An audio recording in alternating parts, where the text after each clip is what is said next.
The Guardian. Welcome to Media Talk. I'm Matt Wells. In this week's podcast... I've felt for a long time that podcasts, like The Guardian's Media Talk, have a lot to teach all of us working in the new media. And I asked Matt Wells how he thought they were going. We are delighted with not just the podcast that I produce and present, which is about the media, but all the podcasts that we do at The Guardian, doing fantastically well. I was just looking at some figures only last week, which show that we're now up to 600,000 downloads in a week. So we're doing sort of well over 2 million a month now, which are really, really serious figures. The big challenge for us is to start trying to make some money out of them, of course, because up until now, and in fact continuing, we're giving them away. We don't intend to change that. We had sponsorship in the early days from a car manufacturer whose name escapes me. It might have been Nissan, and that model is not sustainable. Sponsorship model is not sustainable for podcasts.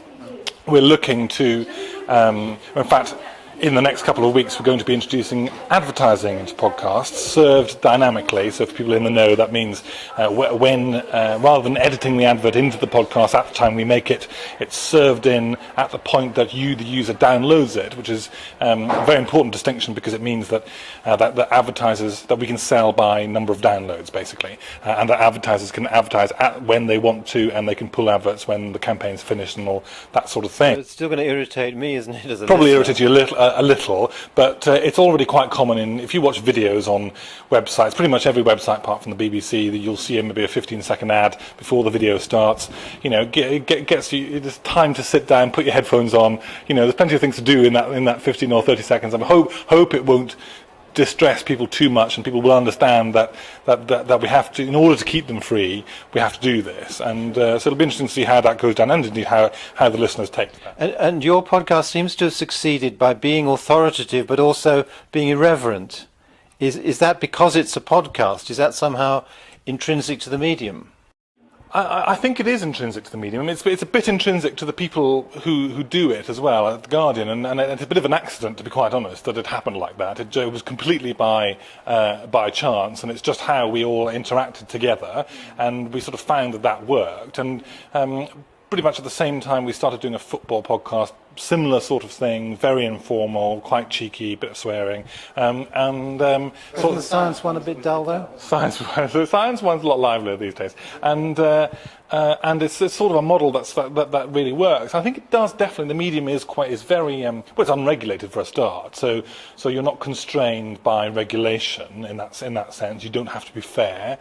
You can be biased, you can be rude, and I think that's what's been the success. But all of that sort of developed almost by accident, really. And also, most of us don't come from radio background, so we don't know the conventions of radio, so we didn't have to play by their rules so much, you know. And I think that's why that's how the informality of it grew up. And you know, when we've been starting new podcasts, we've been careful to sort of cast them and choose people to be on them who have that ability to convey what they know in an accessible but intelligent and witty way, and I think that's what we've sort of shown, is that you don't have to dumb down. You can be witty and funny and irreverent without being, you know, dumb, and you can be still, you know, I mean, we were talking, Gordon, you know, this week on the media podcast, we were talking the intricacies of Ofcom media policy, but it was a fun discussion, and it's interesting that you can do that, I think.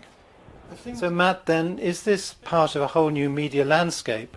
Well, I think that we're going to see the development of media policy over the next 10 years as we move out of the age of restricted spectrum and restrictive licenses into, you know, a fully digital, fully on-demand, fully online wireless world. All those things that you mentioned, the levers by which government has been able to pull to influence media policy will fall away, and in many ways that's a good thing. And when the Murdochs and the others still dominate? But don't you think that I think that that the media is so fragmented now and will become so much more fragmented that there's just no way that any one person can hold a dominant voice. And it's interesting that it's technology rather than regulation and laws that have caused that and caused the sort of the democratization of the media, which everyone, and the plurality of voice, which everyone wanted and talked about for years and years, and how do you stop Murdoch and all of that. It's the development of technology that's done it. It's really interesting. Yeah, exactly. And trying to bring through voices, more and more voices, through the new media is just what we've been trying to work on at OneWorld.net for the last 15 years. The barriers to entry are so low now, and the ability to publish yourself and the voices of people who typically haven't had voices around the world and to a huge audience, is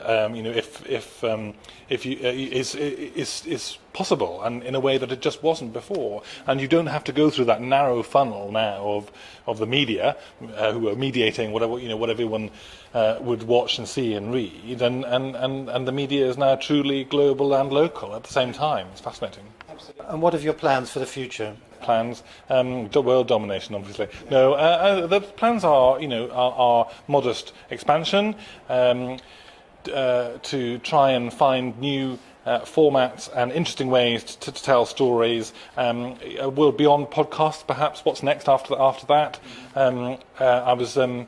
We've just been doing just this week actually at the party conferences. We've been doing really interesting things with blogs where people have gone to, say, a debate, and instead of or where they would only have written a text blog before, we've recorded the debate, and they've been able to say, and now listen to that ding dong, which here's the little clip of that, and now here's an interesting bit that Vince Cable was talking about at the Lib Dems, and so with different ways of telling stories with different mediums, all in the same sort of place. And why not do more of that with video rather than just audio?